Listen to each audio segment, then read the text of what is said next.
So let's do some stretches that are going to help with the shoulder joint, the joints in our neck, and the first two stretches are going to be for actually the shoulder girdle, around the shoulder joint. So the first one is going to be a stretch for our lats. That's the appendix muscle group. And what we're going to do is we're going to put our forearms down with our palms up on the mat here, and we're going to lean our body forward, and we're going to create resistance by pulling the elbows back toward the knees continuously while we sit back and then relax going forward. So pull the elbows back, keep the ribs up, continuously resist on the way back, relax, and return to the start. We're going to do about 6 or 8 of these, and you're going to want to do 3 sets to complete this stretching workout, and let it go. So I can feel the bigger muscles on the back, like the lat muscles, not in the shoulder joint, but you can feel it's around the shoulder joint. Your hands can be a little closer together than your elbows. Resist on the way back, and relax going forward. Pull the elbows back before you start to move. Right? Pull the elbows back to initiate the stretch. Okay. Shake that out. And we're going to go to thymus, the muscles on the top, the traps, the shoulders, and the triceps. So tuck your toes under. Hands and forearms will be in the same position, but we're going to sit back to begin and press those arms forward as you move forward, and then relax and start again. Resist as you go forward, and then relax as you come back.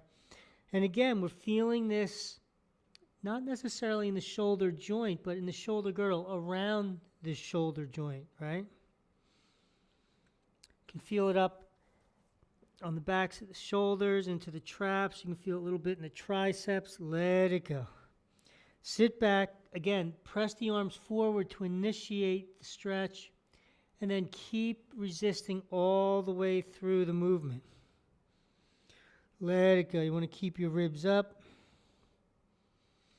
to prevent any substitution. Resist as you move forward. Relax as you come back. Let it go. Okay. All right, shake that out. And just, feel a little looser helps in the neck joint, in the top of the spine there. Now, these next 2 stretches for the chest and for the shoulders will be for the lung, large intestine, and that's going to be more specific to the shoulder joint, okay? And they also help with muscles in the neck. So this will be a reverse push-up. You can do it off your knees. You can do it off your feet. If you put your knees anywhere you want. I like to have my hands wider than shoulder width. Keep those ribs up. And now the resistance is squeezing the hands together. You can feel your chest engage, your biceps, and then let it go on the way up. So squeeze together on the way down, and then you're going to relax on the way up. So now if you're paying attention, you can feel it more closely in the shoulder joint. So resist on the way down, relax on the way up. If you want to get a little more resistance, make it a little more challenging, just be on your feet. Keep those ribs up, relax on the way up. Squeeze, squeeze, squeeze, squeeze. Relax on the way up. Squeeze. Okay. Check it out, shake it out a little bit, and now we'll go to the large intestine stretch again for the shoulders, and more specifically the shoulder joint. So I'm going to be on my right knee, left foot to stretch the back of the right shoulder. Arm on the outside of the knee, grab your wrist, resist as you go back, relax as you go forward. So this is getting part of the tricep again. And I can feel in the shoulder. Resist, resist, and relax going forward. And get a nice good start. Bring that hand as far forward as you can. Resist right from there. And resist all the way back. Relax as you come forward. And again, you want to keep those ribs in. Tailbone tucked. Keep the legs engaged. And now, shake that out. You feel a difference between the two arms. And we'll just do a set on the left. And let it go.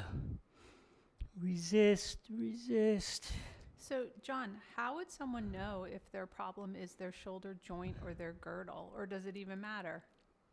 Well, both of these stretches, help the shoulder girdle. We're doing the shoulder joint right now. When you do a stretch, like we're doing with resistance, and you do a set, you check it out, and you see, and let it go and shake it out, how it feels to you. Like, how does it feel around the shoulder? How does it feel in the shoulder? Usually if people have pain or discomfort, there's a movement that's hard to make, and that where the discomfort or pain shows up. So, try and make that movement when you start, before you start, and then stretch, and then see what that muscle group did. Did it give it a little more range? Did it change it? So then basically you're saying if a person has shoulder problems, but they don't know if it's associated with the shoulder joint or the shoulder girdle, they should do all 4 of these stretches and just see which ones improve the problem. Sure, exactly. And for some people, it might be that last large intestine that really helps them. For other people, it might be the thymus, because all these muscles attach in and around the shoulder joint. What would be a movement that would be hard if it was the shoulder joint, and then same thing for girdle? Joint, it's hard to go back. It's hard to rotate out. Girdle, sometimes it's associated with frozen shoulder, and it's hard to lift up. Yeah, that's really helpful for people because I think they usually can identify, what movement they're having a hard time with. Yeah, and all of them, you'll notice it feels really good around the neck too. The joints, just below the base of the skull. And I mean, so this is talking, this blog post is particularly about neck and shoulder joint problems. And so when we talk about neck problems, a lot of people have that jutting forward of the neck. Mm-hmm. And you're offering arm stretches today, but we would also suggest that people do hamstring stretches for that. Or is there anything else that you want to say about when the neck protrudes forward? Neck goes forward like that, yeah. Number 1, muscles on the back of the body aren't shortening. They're stuck in a long position, pushing the head forward. That would be the first approach. That's why we like to stretch the hamstrings, particularly the lateral, the bladder, which we have videos on. And then you would go to the muscles that have less dense fascia on the front. That would help. But whenever a movement or something's unable to shorten, you want to change that tissue first. Great. And so other blog posts in addition to this one that you might want to check out is the one associated with frozen shoulder. Also, there's a thumb blog post that is going to overlap with this one, which would be really helpful. And then there's another neck and shoulders blog post as it relates to stiffness as opposed to a joint issue. And so you can check that one out as well. Yeah, they all address different things in different ways. So let us know how you do. Thank you.